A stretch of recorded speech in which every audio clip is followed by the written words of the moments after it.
Then the Lord said to Moses, "Return to Pharaoh and make your demands again. I have made him and his officials stubborn so I can display my miraculous signs among them.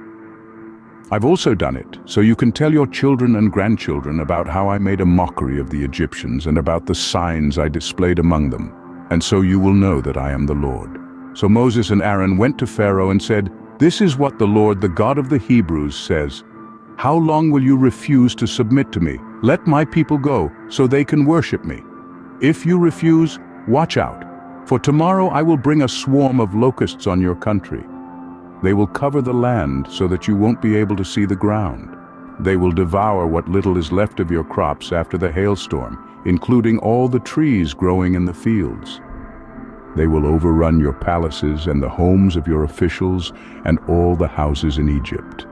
Never in the history of Egypt have your ancestors seen a plague like this one." And with that, Moses turned and left Pharaoh. Pharaoh's officials now came to Pharaoh and appealed to him. "How long will you let this man hold us hostage? Let the men go to worship the Lord their God.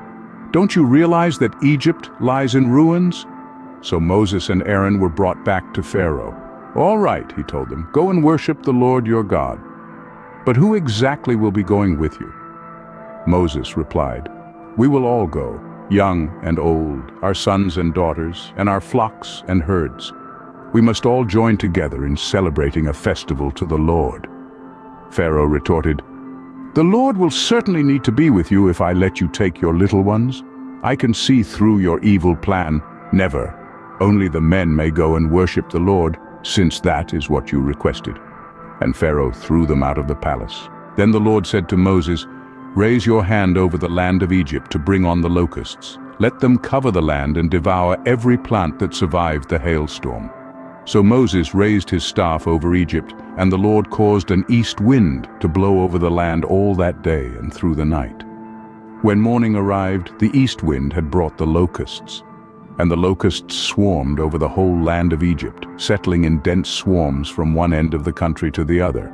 It was the worst locust plague in Egyptian history, and there has never been another one like it. For the locusts covered the whole country and darkened the land.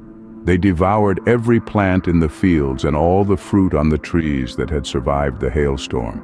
Not a single leaf was left on the trees and plants throughout the land of Egypt. Pharaoh quickly summoned Moses and Aaron. "I have sinned against the Lord your God and against you," he confessed. "Forgive my sin just this once and plead with the Lord your God to take away this death from me." So Moses left Pharaoh's court and pleaded with the Lord. The Lord responded by shifting the wind, and the strong west wind blew the locusts into the Red Sea. Not a single locust remained in all the land of Egypt. But the Lord hardened Pharaoh's heart again, so he refused to let the people go.